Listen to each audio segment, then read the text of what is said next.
Eu me chamo Alexandre Brasil, bem patriota.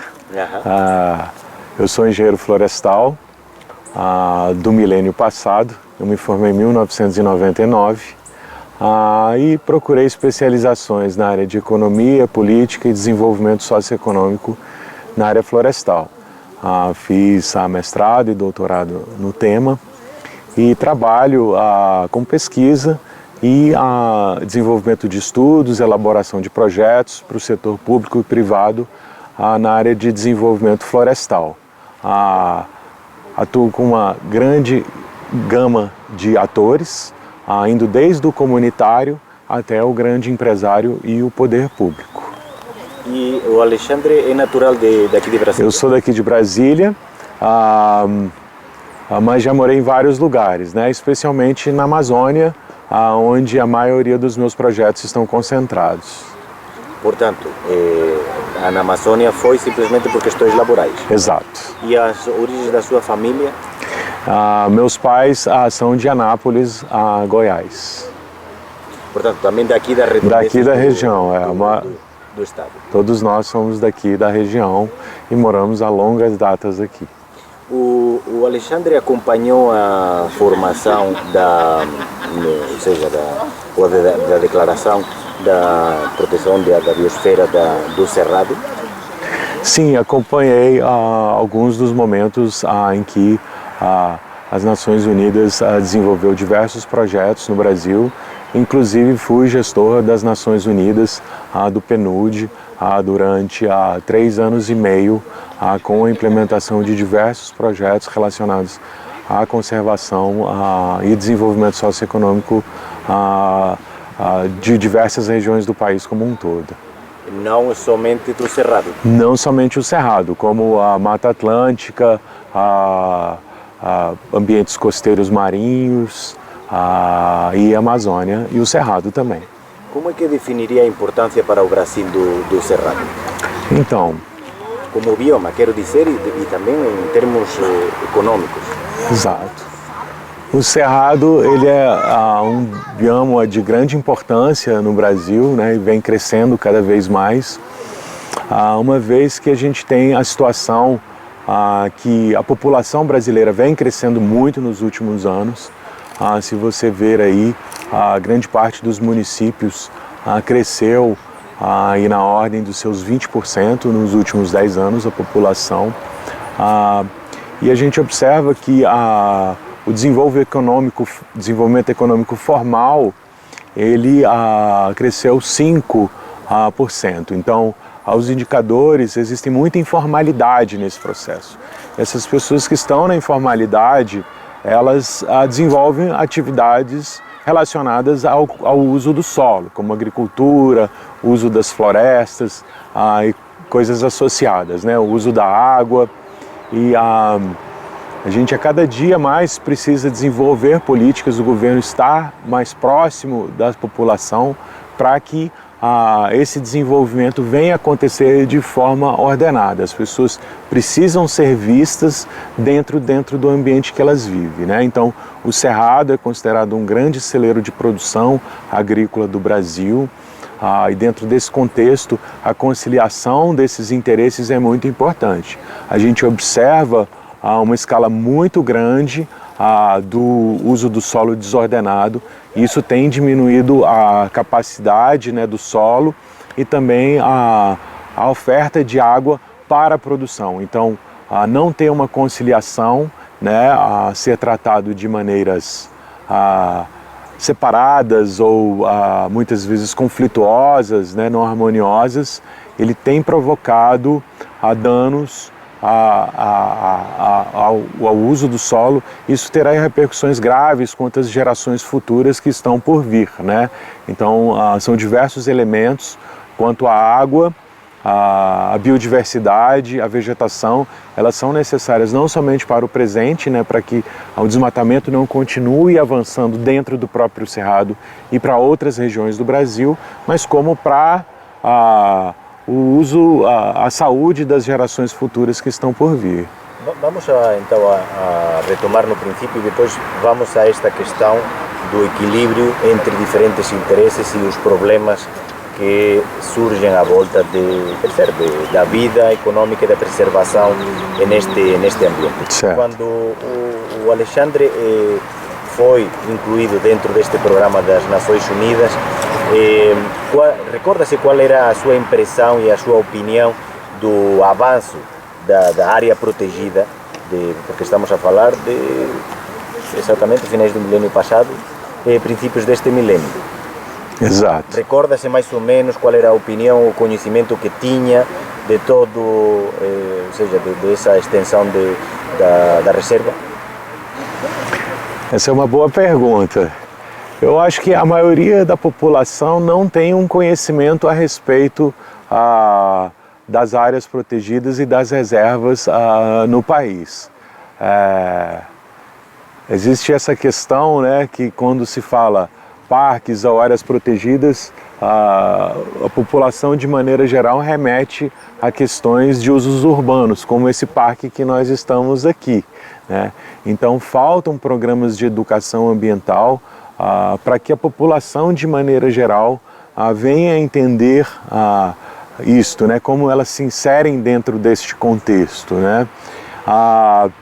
E foi somente, né, embora eu tivesse vivido um pouco, né, vivenciado a questão da zona rural, as relações de questões sociais, foi justamente quando eu me tornei um profissional da área que eu vi a dimensão do problema, né, a dimensão do trabalho, a dimensão do projeto, a dimensão da proposta. Então eu acho que falta muito conhecimento por parte da população. Inclusive eu acho que existe uma certa ignorância, um desconhecimento por parte dos muitos governantes, de muitos gestores públicos que lidam com a área. Eles vão aprender a respeito do tema quando eles são nomeados, né, ou eleitos. Então isso remete que existem a falta de programas de base sobre o assunto. O conhecimento adquiriu no exercício das responsabilidades que lhe atribuíram. Exato. A gente na academia, né, ou na vivência como um cidadão normal, as informações elas chegam de maneira superficial, vamos dizer assim, ou incompletas. Então as pessoas ou os representantes da sociedade, né, da base, eles não estão bem instruídos para participar nos processos de debate. Então, é só com a vivência que as pessoas vão adquirindo isso. Então, falta muita formação, muita educação ambiental, política, para que as pessoas possam, de fato, participar dentro das definições desse ambiente que eles se inserem, né? E essa falta de educação eu vejo muito, eu trabalho muito com os projetos de diagnóstico socioambiental e a gente vê que como a informação superficial passada para a sociedade, ela cria ou permite oportunismo de diversos atores a usar contra-informação às pessoas, né? Por terem um entendimento superficial. Então, uma educação mais plena, um contexto, uma agenda mais sólida, permanente, ela se torna importante para que as pessoas venham a trabalhar e valorizar este ambiente em qual elas se inserem. E como é que podemos fazer isso? Como é que se pode processar essa formação? Exato, é uma boa pergunta também. Existem diversas propostas por diversos atores e instituições da construção desta agenda. Por exemplo, eu faço parte da Associação dos Engenheiros Florestais e a gente busca ocupar esse espaço e criar essa agenda dentro do governo, né, de capilarizar-se, fazer programas de extensão ambiental, extensão florestal associada à extensão rural. Mas são desafios postos, é difícil você convencer os governantes a também trabalhar essa agenda, né? O governo ele é imerso em problemas que são maiores, né? Como educação, saúde, a segurança pública, e acaba que o meio ambiente e a questão da inserção social na gestão do meio ambiente, ele se torna uma das últimas prioridades, né? Então, mas a gente sabe, né, que justamente é essa agenda participativa que promove educação, que promove saúde, que promove segurança, né? Ela tem que começar a ser olhada sobre outra ótica, a ótica desse novo milênio no qual a gente vive, né? De uma população crescente e com problemas mais modernos, vamos dizer assim. E acha que não sei dizer, a situação política recente no Brasil dificulta a continuidade ou um consenso nessa área? Sim, existe muito conflito, né? O Brasil vive um momento conflituoso de sua política, infelizmente, e muitas vezes os problemas novos, eles são olhados com métodos antigos e ele também não resolve, né? Então, existe muitas políticas, elas são top-down, elas vêm de cima para baixo e pouco se constrói da base para cima, né? Bottom-up. Então a gente precisa criar esses espaços públicos para que a população de fato possa ter voz e seja partícipe, né, atuante dentro desse contexto. O senhor falou da importância da disseminação e da consciencialização da necessidade desse equilíbrio entre o natural e os usos. Exato. E a falta de conhecimento da população. E falou imediatamente da cúspide decisora. Exato. Que programas, existem programas, por exemplo, no ensino normal, regionais, vamos a dizer, nos estados que estão envolvidos na reserva, ou que a reserva se estende parcialmente por eles, existem programas e consenso, se não existirem, para os aplicar, de consciencialização das camadas mais jovens? Se está a falar também de um crescimento muito acentuado da população?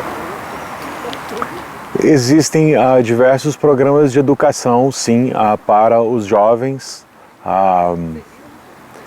mas eu acredito que além da educação propriamente dita, né, eles precisam se inserir dentro das agendas, né? Então, muitas vezes, como um ambiente político conflituoso, eles selecionam os atores que lideram e tocam as agendas, muitas vezes, embora alguns jovens tenham a capacidade de participar, eles não são inseridos de uma maneira efetiva, né?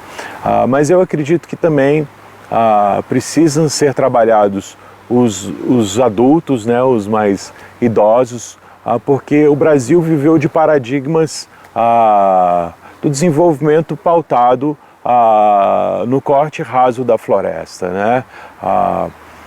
E hoje foi um momento histórico que o Brasil viveu, claro, mas muitas dessas pessoas, né, elas passam a ser vistos como vilões, né? Era o momento, aquela época. Então eles precisam também ser inseridos da agenda para eles participarem de uma maneira, mudarem a maneira que eles visualizam. Então, como é uma agenda polarizada, acaba que remete que essas pessoas que têm uma visão antiga entrem em conflito com a agenda nova, e não muito pelo contrário. A gente precisa conciliar esses interesses. Como é que nós vamos fazer?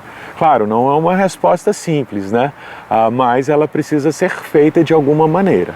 Quais são os principais problemas que, digamos, distorcionam esse equilíbrio que deveria existir, ao qual o Alexandre está a fazer referência? Eu quero dizer, os interesses em choque, em conflito à volta do uso e do futuro de uma região vastíssima, que é o Cerrado, e dos estados que administrativamente o conformam.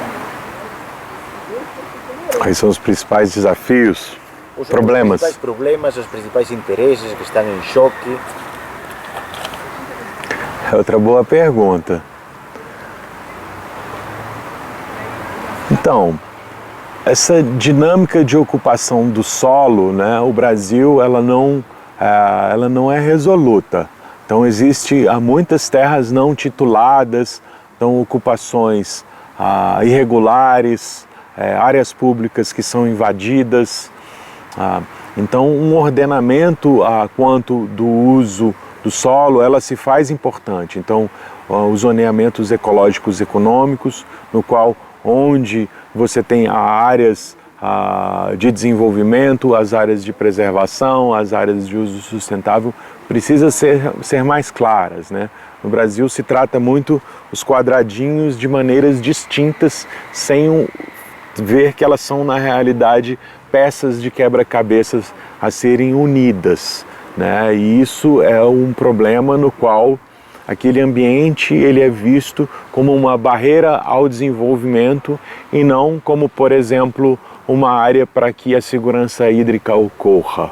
Então, como eu falei anteriormente, o fato de não se ter uma agenda profunda cria oportunidades para que alguns atores vinculem contra-informações que não são verídicas, né? Muito pelo contrário, não tratar aquilo, além de ocorrer ocupação, ele vai acabar causando danos às áreas de desenvolvimento propriamente dito.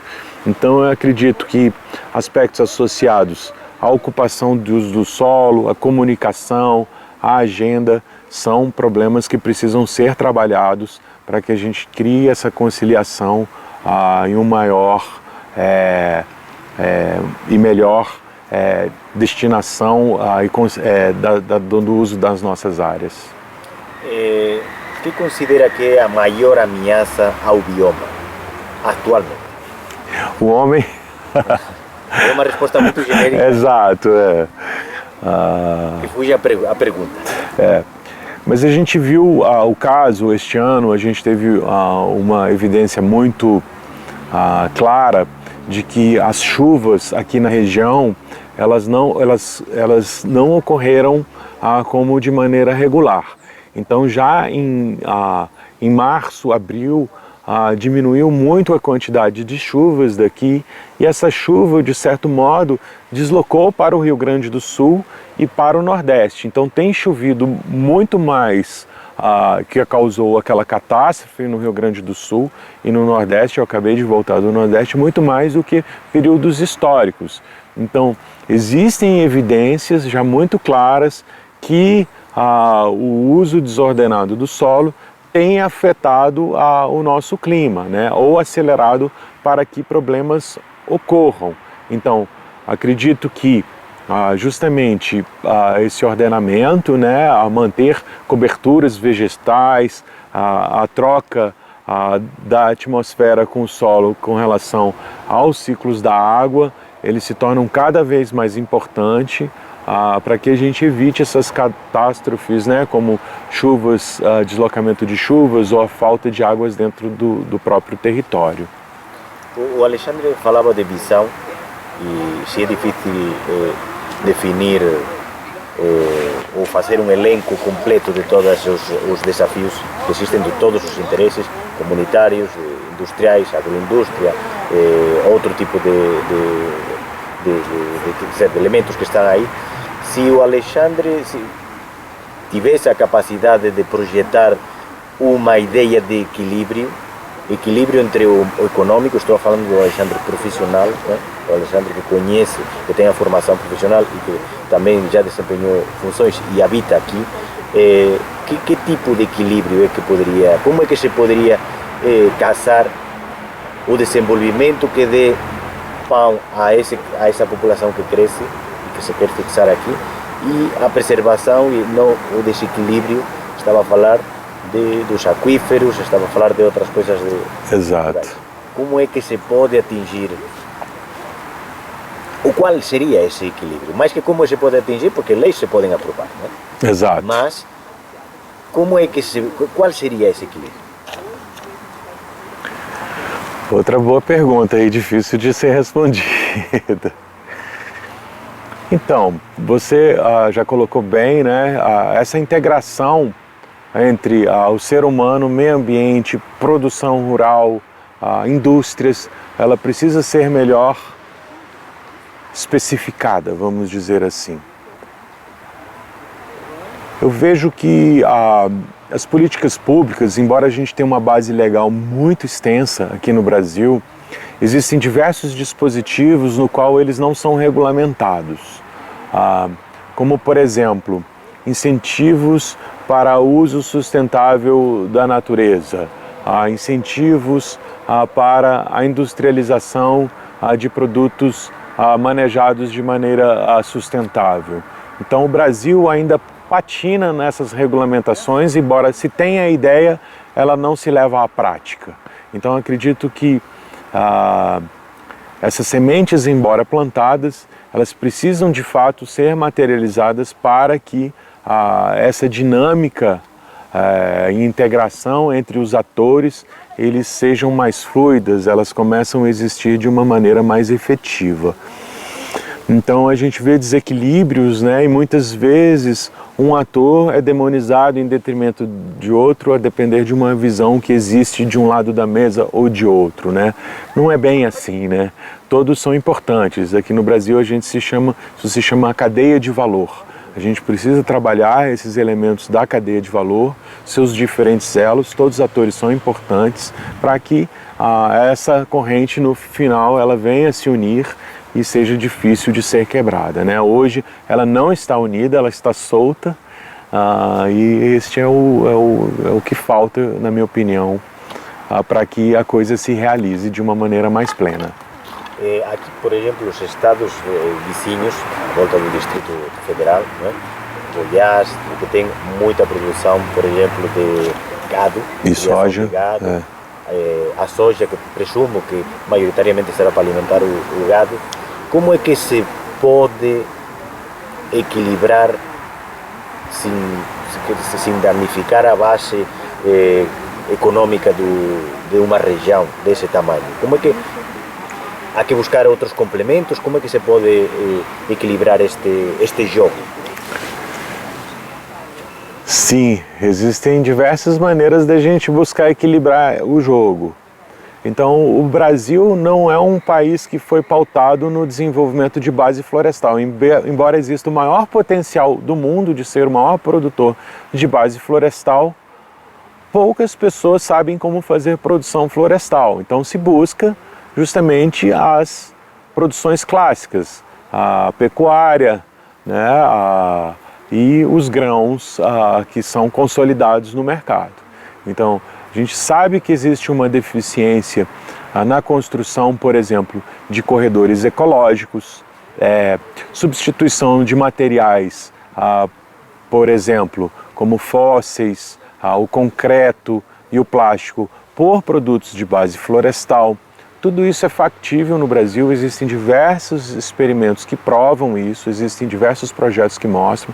A gente tem escolas de engenharia florestal aqui no Distrito Federal, no Mato Grosso, no Goiás, em Minas Gerais, mas a gente não realiza isso de uma maneira plena, né? Então fica muito do lado das empresas e pouco se faz enquanto a política pública. Então acredito que assim, esse trabalho de se construir, por exemplo, corredores ecológicos, que se pode se trabalhar de maneira híbrida, tanto para a conservação da água, os corredores ecológicos de fauna, associado à produção de produtos de base florestal extrativista, de certo modo, a colheita de biomassa para se produzir energia. Então, acredito que existe a possibilidade da gente desenvolver projetos que fomentem o que é proposto pela reserva da biosfera.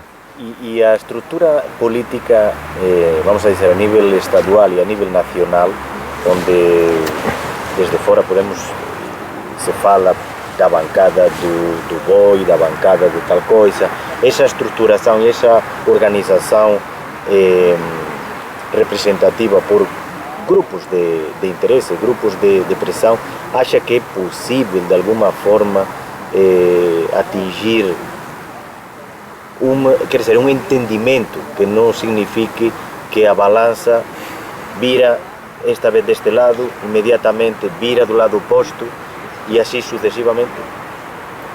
Essa é outra boa pergunta. Inclusive, eu estudei, né, no meu doutorado aspectos da descentralização da gestão entre os entes federativos. Então, o Brasil é um país muito grande, diverso, de estado para outro estado, aspectos das percepções dos governos e da sociedade mudam, né? Então, por exemplo, o Mato Grosso muda um pouco do Goiás, que muda um pouco para Minas Gerais, para o Distrito Federal e por aí vai.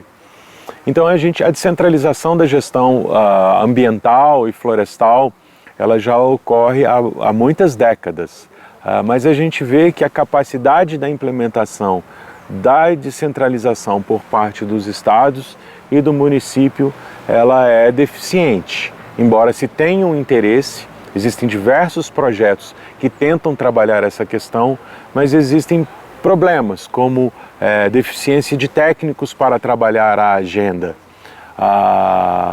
Então muitas vezes eu trabalhei no estado do Acre em 2003, o governo importou muitos profissionais de outros estados para poder fazer intercâmbios e trabalhar lá e trazer esse conhecimento para as pessoas de lá. Então, isso ocorre em todos os estados.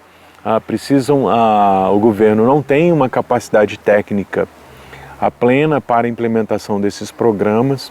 Então, desse contexto, eu vejo a importância dos programas das Nações Unidas, de trazer projetos para o Brasil, para que se traga essa expertise, que se tenha equipes permanentes em longo prazo, 10, 15, 20 anos, para aí que sim se crie esse ambiente, né, se formem os profissionais, as gerações, né, que estão entrando absorvam esse conhecimento e sim a gente tenha uma implementação plena desse programa. Então eu vejo com muita dificuldade no ambiente político institucional que existe no Brasil, na escala estadual e municipal e federal, de implementar esses programas, e o apoio de cooperação internacional, ele se torna muito importante para que isso se realize de uma maneira plena.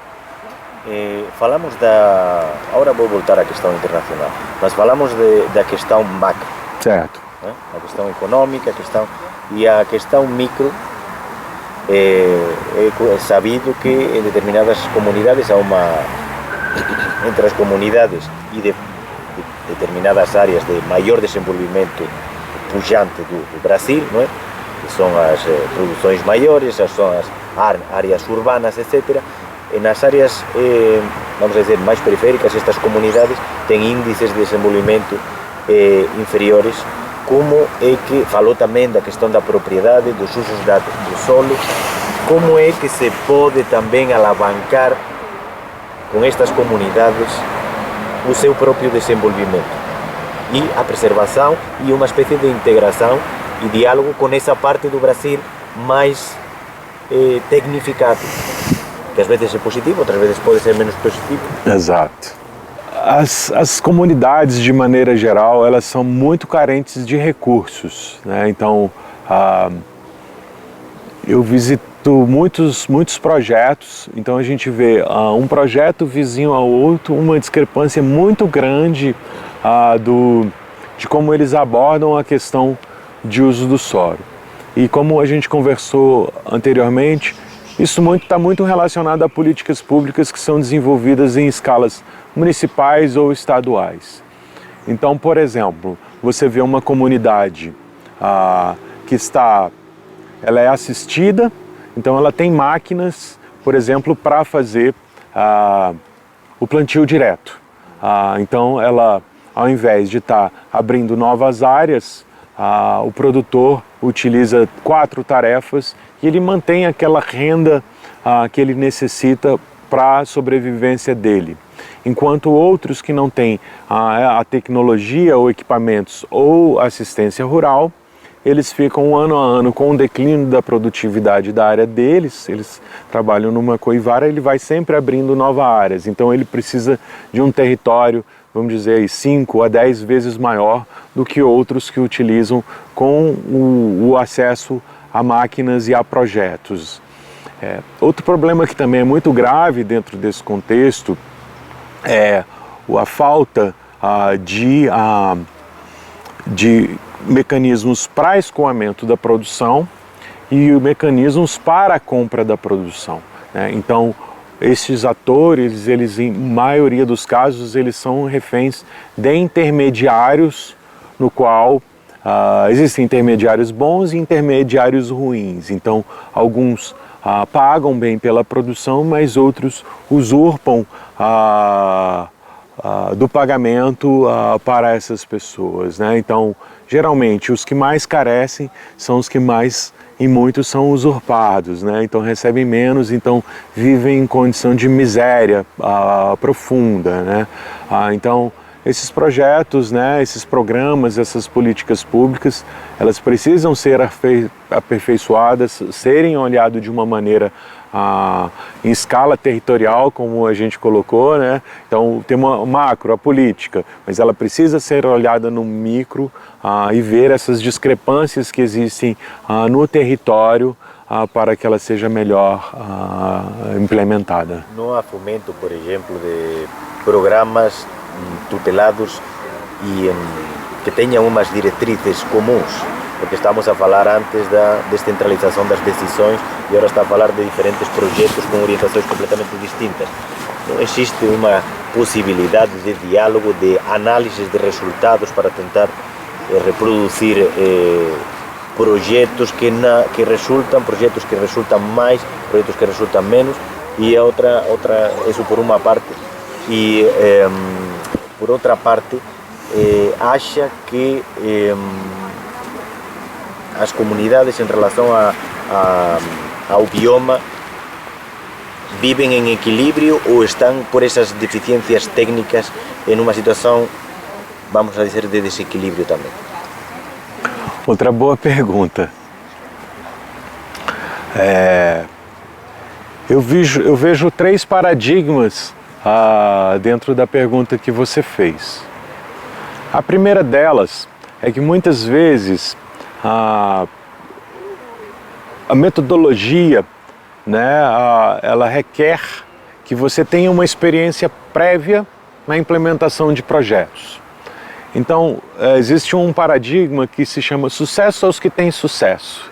Então, geralmente são selecionados comunidades que já tiveram sucesso, enquanto as que nunca têm um conhecimento de base sobre como fazer, eles não pegam os melhores projetos, né? Então, eu estou trabalhando com uma comunidade, ela se chama Pernambuco, dentro de um portfólio de projetos, ela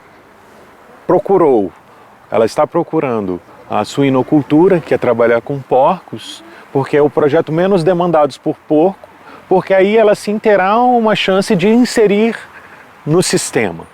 Então, existem muitas vezes essas métricas, como você colocou, aí é o outro paradigma.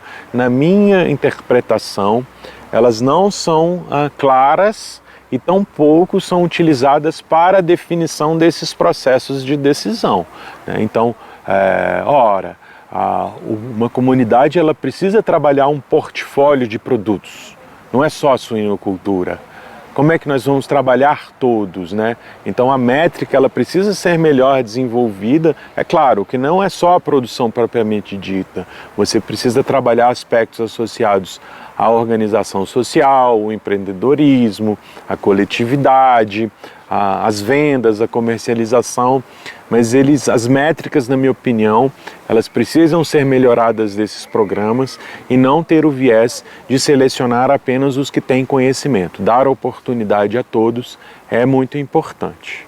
E projetos de cooperativismo têm sido implementados, nisso que falava da estruturação e da proteção dos pequenos produtores de cara a crescer, ao escoamento da sua produção para o mercado. Existem projetos de cooperativismo, associativismo, mas eu vejo 2 questões.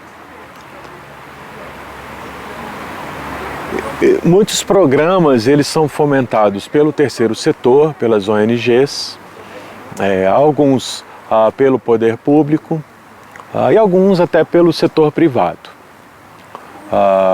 Mas não vejo isso ocorrer de uma maneira mais extensiva e mais plena. Isso se dá por diversos motivos. Primeiro, pela falta de recursos e capacidade de implementação, mas também existe um problema das próprias comunidades. Muitas vezes elas vivem num ambiente, embora sejam parentes, conhecidos, eles não têm no seu cerne, dentro do seu do seu ambiente, essa questão da relação e a confiança quanto da produção. Então, muitas vezes, eles atuam de maneira isolada. Então, eu vejo que, como eu falei anteriormente, trabalhos de base, em muitos casos, precisam ser feitos para aperfeiçoar a confiança mútua, o cooperativismo, a cooperação, né, não a cooperação entre eles, para que isso se tornem estratégias de cooperação propriamente dito. Então, existe, como eu falei anteriormente, existe muita variação entre as características das comunidades, seja de uma origem, de um município. Então existe muita heterogeneidade, e isso que torna difícil implementar as políticas públicas no Brasil.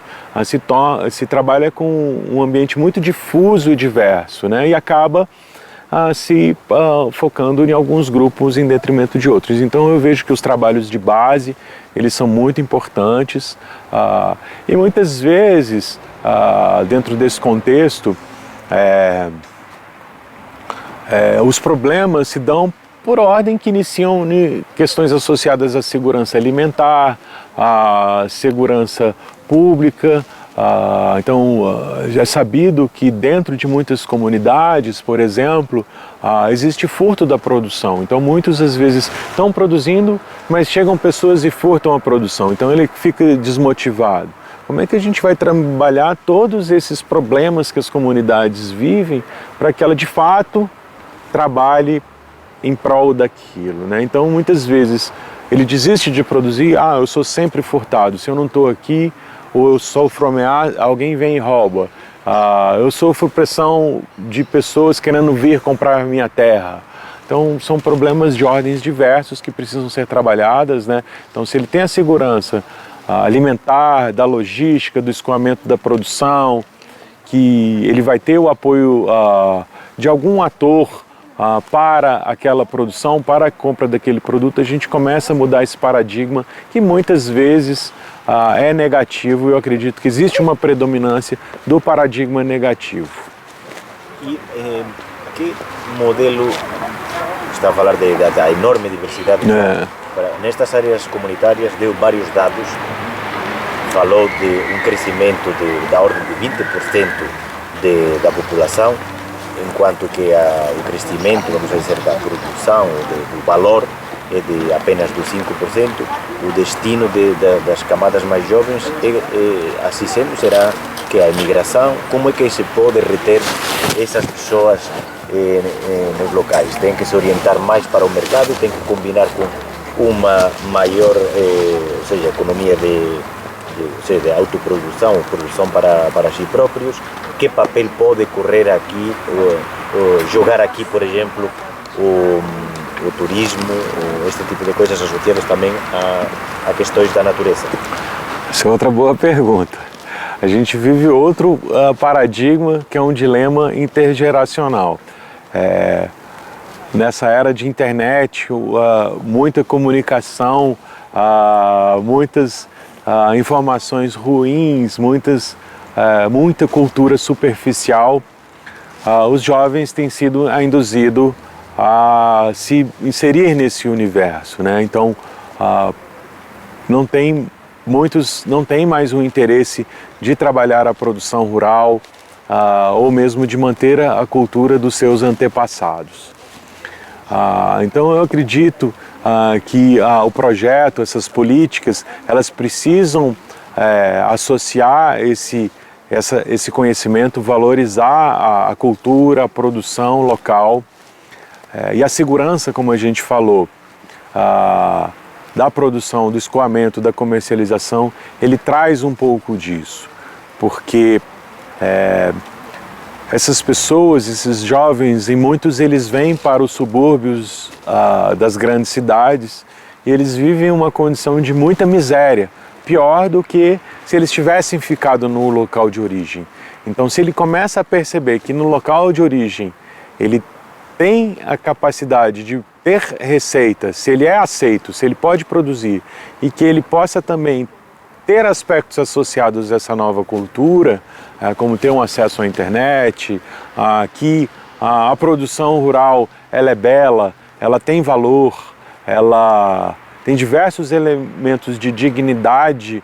Isso a gente pode mudar esse paradigma, né, do TikToker, que hoje essa nova geração passa, e se eles continuarem nessa, eu acredito que eles vão sofrer muito. Então é importante hoje a gente trabalhar isso, vendo esse paradigma da nova geração e esse problema, né? No Brasil ele não é um país industrializado, não nas cidades, né, como Goiânia, Brasília e outras capitais, ela não tem capacidade de absorver toda essa mão de obra. Então, muitos deles estão no entorno, nos subúrbios, e vivem de bolsas, né, stamps, e que não é uma condição que permite ele ter uma dignidade plena, uma realização plena como pessoa, como ser humano. E virados um quarto de século já, desde a extensão da proteção da reserva, aquela primeira fase mais restrita, e depois no novo milênio, as várias fases, na sua opinião, tem significado, ou seja, tem sido marcado alguma diferença o regime de proteção, a declaração da reserva do Cerrado? Sim, eu acredito que a questão da proteção ela melhorou muito nos últimos anos, e dos efeitos dela. Acredito que as pessoas começam a perceber essa importância, mas precisa se trabalhar fora também. É um landscape, né? É uma paisagem. Então a paisagem ela precisa ser trabalhada para ser melhorada a efetividade do programa. Como é que se poderia melhorar? Em que dimensões? Estou a pedir que seja genérico. Tá. Em que dimensões acha que deveria se trabalhar mais?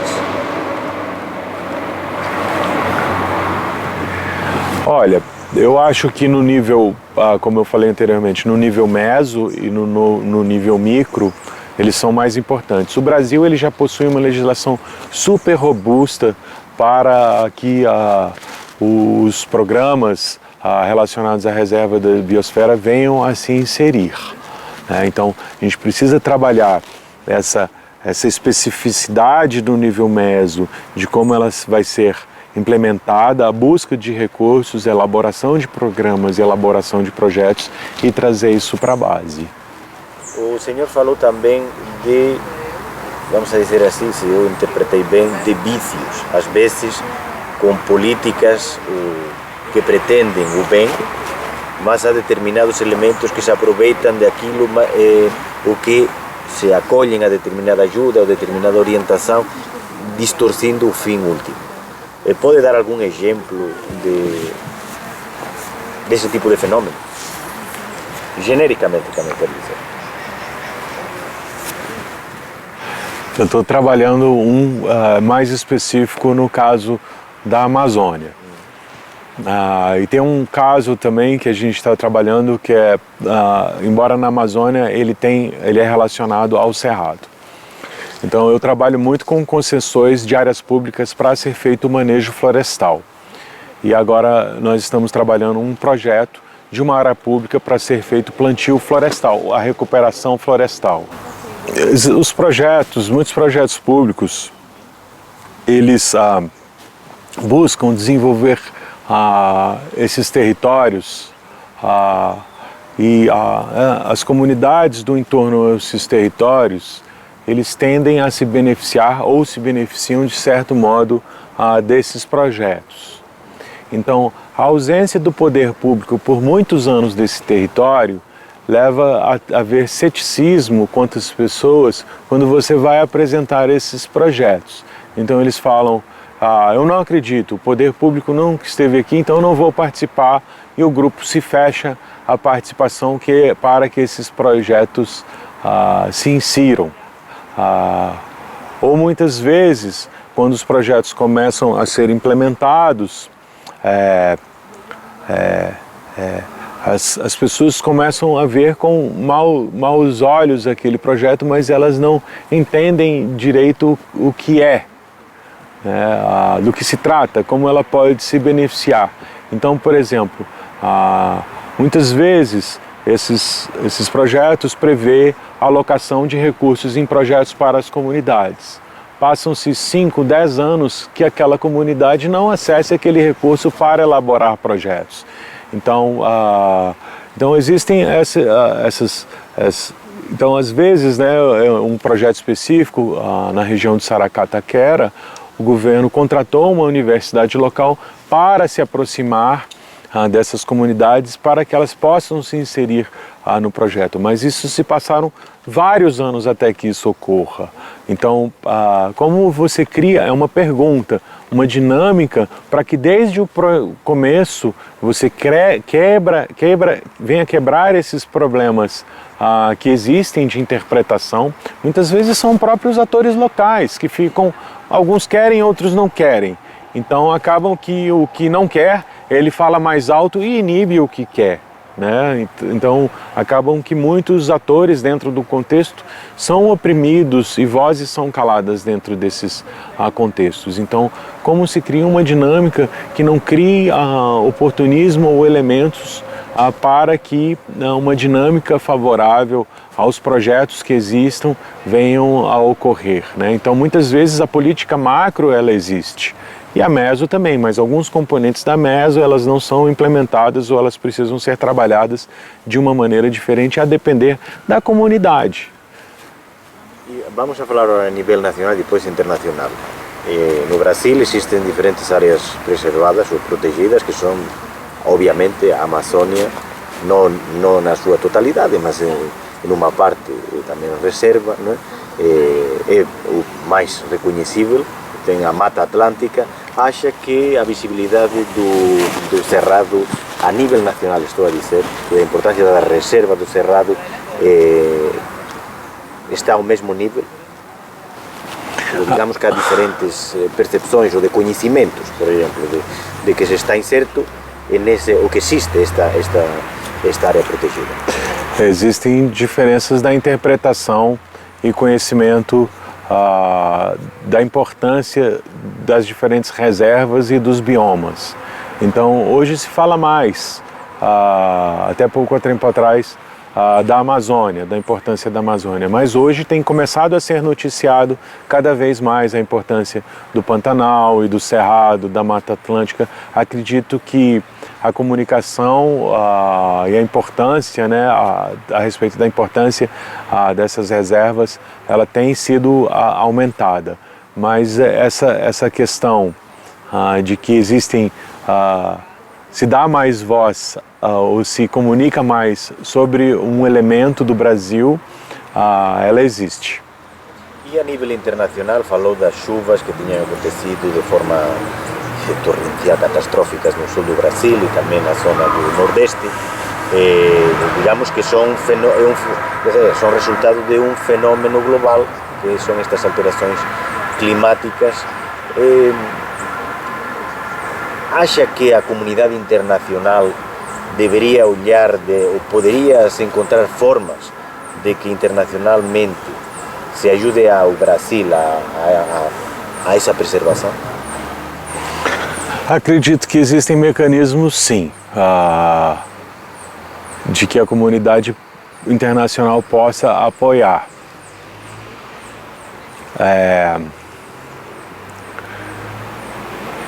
No Brasil, ele já tem muitas experiências exitosas com relação à cooperação internacional. Existem diferentes práticas de diferentes instituições e países, mas existe muito já conhecimento sobre os melhores modelos. Eu acredito que o Brasil poderia ser escutado sobre quais modelos se demonstram mais satisfatórios aqui no Brasil. Eu acredito também que poderia haver também, assim como eu falei anteriormente, não ter preferência a um bioma ou uma reserva a outra. Então hoje nós temos o Fundo Amazônia. Claro, eles financiam ações de monitoramento nos outros biomas, mas não existe o Fundo Cerrado, não existe o Fundo Caatinga, não existe o Fundo Mata Atlântica, não existe o Fundo Pantanal. Então eu acredito que possam existir avanços, existem outros modelos, não só o que está hoje no Fundo Amazônia, poderia ter o Fundo Amazônia 2 com outra institucionalidade, assim como poderia ter os outros fundos para as outras reservas. Então acredito que já existe experiência, como eu falei, e esses instrumentos são capazes de ser criados aqui no Brasil. E o Alexandre quer deixar constância de alguma coisa que tenha na mente e que não foi tocada, provavelmente terá muitas, que queira deixar testemunho aqui, algum assunto, alguma coisa que lhe seja... Sim. Eu sou muito otimista com relação à questão da evolução das políticas públicas aplicadas ao desenvolvimento social e ambiental no Brasil. Acredito que mantenho o meu otimismo, espero que a gente possa criar esse ambiente e para que isso ocorra, é preciso que os governantes se preocupem mais na questão associada à regulamentação, à criação desses programas, esses projetos para implementação, assim como a comunidade internacional ele tem o seu papel dentro desse contexto. O Brasil é um país que não possui recursos de maneira plena para implementar esses projetos, esses programas. E a sociedade também precisa ter uma proatividade para se inserir dentro desse projeto. Então, esses três entes, esses pilares, acredito que é um começo para que isso venha a ocorrer. E agora, já para terminar, não sei se pode fazer alguma pergunta, se tivesse que dizer que para si o Cerrado, ou seja, quero dizer, para si, Alexandre, cidadão desta área, desta cidade, e para Alexandre também profissional formado na área que é, na engenharia, como descreveria a importância do Cerrado? Eu sou de Brasília, meus pais são do Goiás, eu me criei nesse ambiente no qual me sinto muito feliz, me sinto pertencente a ele. E eu vejo que eu me preocupo com como a ocupação vem ocorrendo. A gente vê aqui na própria cidade problemas relacionados a enxurradas, porque tem se asfaltado, concretado demais, sem um planejamento prévio. Então, sem um planejamento prévio, embora seja bonita a ocupação, as ocupações, a comunidade se sinta assistida, você cria um outro problema. Aí você vem os projetos para resolver o problema das enxurradas e ficam criando dutos, então os problemas só têm se agravado. Então a gente vê que é uma falta de planejamento territorial, quanto da ocupação e a colocação das pessoas. Então eu gostaria de ver que esse planejamento de ocupação e uso do solo ele ocorresse de uma maneira mais efetiva na região do Cerrado, para que a gente pudesse preservar todo esse ambiente que a gente tanto valoriza, que a gente se insere para as futuras gerações que virão.